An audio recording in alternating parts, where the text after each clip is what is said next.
Novel روح کا مکین جسے نبیلہ عزیز نے لکھا ہے۔ ناول سٹارٹ کرنے سے پہلے اگر آپ نے ابھی تک اس چینل کو سبسکرائب نہیں کیا ہوا تو اس کو جلدی سے سبسکرائب کر لیں اور ساتھ میں موجود بیل آئیکن کو ضرور پریس کریں تاکہ ایسے ہی انٹرسٹنگ ناولز آپ کو ایزیلی ملتے رہیں۔ وہ اس کے چلانے کی آواز سیڑھیاں چڑھتے ہی سن چکا تھا اور یہ بھی جان چکا تھا کہ وہ کیوں اور کس پر چلا رہی ہے۔ تب ہی وہ کچھ سوچتے ہوئے بھاری قدم اٹھاتا کمرے کے عین سامنے پہنچ گیا تھا جب اندر سے فیروز صاحب کی دھیمی اور تھکی تھکی سی آواز سنائی دی تھی۔ وہ بہت اچھا اور سمجھدار لڑکا ہے، اتنا بڑا اور اہم فیصلہ کسی جذباتی پن یا پھر ہمدردی میں آ کر نہیں کر سکتا۔ اس نے یقیناً کچھ سوچ سمجھ کر ہی یہ فیصلہ کیا ہوگا۔ اس نے صرف مجھے نیچا دکھانے کے لیے یہ فیصلہ کیا ہے، ورنہ وہ وہی شامیر نواز ہے جسے اینا فیروز سے نفرت تھی، جو اینا فیروز کی شکل بھی نہیں دیکھنا چاہتا تھا۔ آج وہ بیٹھے بٹھائے اپنے فیصلے میرے حق میں کیوں کرنے لگا؟ صرف اس لیے کہ وہ مجھ پہ ثابت کر دینا چاہتا ہے کہ اس کے سوا دنیا میرے لیے ختم ہو گئی ہے۔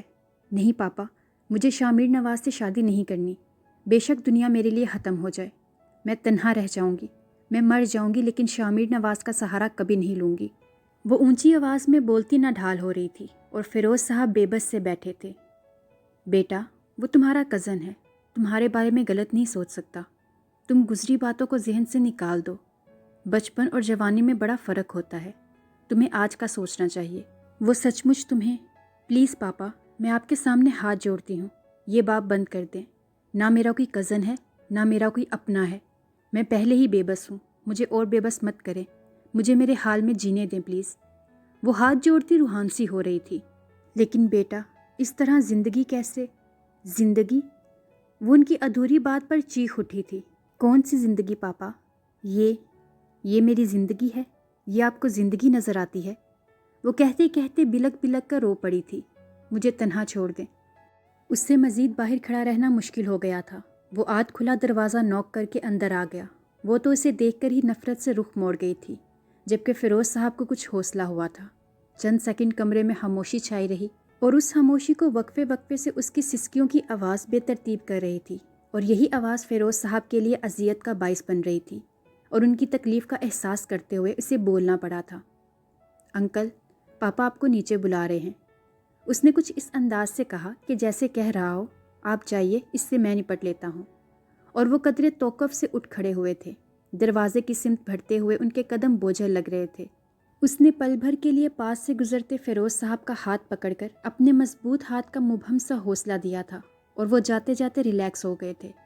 کمرے میں کافی چیزوں کی توڑ پھوڑ بھی نظر آ رہی تھی۔ وہ تو ابھی آفس سے لوٹا تھا۔ احتیاط سے دروازہ بند کر کے کانچ کے ٹکڑوں کو اپنے بوٹوں تلے روندتا ہوا پینٹ کی جیبوں میں ہاتھ پھنسائے اس کے سامنے آ رکا۔ میرا خیال تھا کہ مجھے تمہارے روبرو آنے کی نوبت نہیں آئے گی اور معاملہ حل ہو جائے گا، لیکن شاید تمہیں ایسا منظور نہیں تھا۔ مجھے کیا منظور ہے اور کیا نہیں، یہ جاننے والے آپ کون ہوتے ہیں؟ وہ یکدم اس کی طرف مڑتے ہوئے چلائی تھی۔ میں کون ہوتا ہوں بہت جلد تمہیں بتا دوں گا، لیکن اس وقت میں تمہیں صرف یہ باور کروانے آیا ہوں کہ اس طرح چیخ چلا کر سب کو پریشرائز کر کے تمہیں کچھ نہیں ملے گا، ہوگا وہی جو میں چاہوں گا، اور میں تم سے شادی کرنا چاہتا ہوں۔ وہ بلبلا اٹھی تھی۔ ہرگز نہیں، میں جانتی ہوں تم اس شادی پر کس لیے زور دے رہے ہو، تاکہ بعد میں تم اپنی عظمت کے جھنڈے گاڑ سکو، تمہیں مزید سراہا جائے، لیکن میں ایسا نہیں ہونے دوں گی۔ شامیر نواز، جتنی نفرت تم مجھ سے کرتے ہو اس سے 10 گنا زیادہ نفرت میں تم سے کرتی ہوں۔ میں مر جاؤں گی مگر تم سے شادی نہیں کروں گی۔ چلے جاؤ یہاں سے، میں تمہاری شکل بھی دیکھنا نہیں چاہتی۔ آئی سے گیٹ لاسٹ فرام ہیئر۔ اس کا لہجہ انتہائی حد تک امیز تھا، اور دوسرے ہی پل شامیر کا بھاری ہاتھ زناٹے سے اس کے چہرے پر نقش ہو گیا تھا۔ وہ بیٹھے بیٹھے بیڈ پر اوندھی گری، اور شامیر کا دل اس کی تکلیف پر تڑپ کر اس کی سمت لپکا تھا، مگر اس کو اپنے دل کی لگام کھینچ کر رکھنا پڑی تھی، کیونکہ وہ پہلے ہی نرمی اور اپنائیت سے بدظن تھی۔ یہ تھپڑ میں نے انکل پر چیخنے چلانے کے لیے مارا ہے۔ تمہیں اپنی بد دماغی میں بڑے چھوٹے کی تمیز بھول گئی ہے، نہ تمہیں اپنا احساس ہے نہ کسی اور کا۔ شامیر نے غصے سے کہتے ہوئے اسے کندھے سے پکڑ کر سیدھا کیا تھا، بلکہ جھنجھوڑا تھا، اور وہ اس کی بات پر پھٹ پڑی تھی۔ مجھے احساس نہیں ہے، مجھے… اس نے شامیر کا گریبان پکڑ لیا تھا۔ اینا پلیز۔ شامیر نے کچھ کہنے کی کوشش کی تھی، لیکن وہ بفر گئی تھی۔ بس، مجھے کوئی دلیل مت دینا۔ ان 4 سالوں میں مجھے ان دیواروں نے دلیلیں ہی تو دی ہیں، اور ان دلیلوں کے سہارے ہی تو جی رہی ہوں۔ ایک ایسی زندگی جو میں ہر طرح سے ہار چکی ہوں۔ شامر، جانتے ہو جینے کی خواہش کتنی شدید ہوتی ہے؟ مجھ میں بھی یہ خواہش تھی، میں بھی جینا چاہتی تھی، لیکن اب میں اپنے لیے موت کی دعائیں، اے نا خدا کے لیے چپ ہو جاؤ، آگے کچھ مت کہو۔ شامر نے اس کے منہ پر ہاتھ رکھ دیا تھا اور وہ شامر کے ہاتھوں میں ہی چہرہ چھپا کے بلک اٹھی تھی۔ تم بھی تو مجھ سے نفرت کرتے تھے، تم ہی تو کہتے تھے کہ مجھ پر اگر ایک قتل معاف ہو جائے تو میں اینا فروز کا قتل کروں گا۔ دیکھو آج میں خود تمہیں اپنا قتل معاف کرتی ہوں۔ میں بہت اذیت میں ہوں شامر، مجھے اس اذیت سے نکال دو۔ اب کی بار شامر کی برداشت جواب دے گئی تھی۔ ہاں، تم سچ مچ سب کو تنگ کرنے کے لیے پیدا ہوئی ہو، تم نے ہمیشہ سب کو ستایا ہے۔ دیکھو تم نے کس کس کو ستایا ہے، تمہیں ثبوت چاہیے نا، آج میں تمہیں ثبوت دیتا ہوں۔ وہ غصے سے پلٹ کر کمرے سے چلا گیا تھا اور تھوڑی دیر بعد واپس آیا تو نہ جانے کیا کیا اٹھا لایا تھا اور سب کچھ اس کے سامنے بیڈ پر ڈھیر کر ڈالا تھا۔ دیکھو تم نے کس کس کو ستایا ہے اینا فروز، دیکھو نفرتوں کے ثبوت دیکھو۔ وہ انتہائی غصے سے کہتا دھڑام سے دروازہ بند کر کے چلا گیا تھا۔ آج پہلی بار شامر اس قدر بلند آواز میں بولا تھا اور اس کا یہ روپ ناقابل یقین تھا۔ وہ حیرت زدہ سی بیٹھی بیڈ پر بکھری اشیاء کو اور کمرے کے بند دروازے کو دیکھ رہی تھی۔ اس نے لرزتے ہاتھوں سے ان چیزوں کی سمت ہاتھ بڑھایا تھا، اندر بے چینی بڑھ رہی تھی۔ آج سردی کی لہر معمول سے زیادہ تھی، گھروں اور سڑکوں میں بھاگنے دوڑنے والی زندگی کی گہما گہمی بہت کم نظر آ رہی تھی۔ زیادہ تر لوگ اب بھی بستروں میں دبکے ہوئے تھے، لیکن ایک وہ تھی جو ہر چیز سے بے نیاز دندناتی پھر رہی تھی، اور اس کے یہی حق مانا انداز تھے جو انیسہ بیگم کو آگ لگاتے تھے۔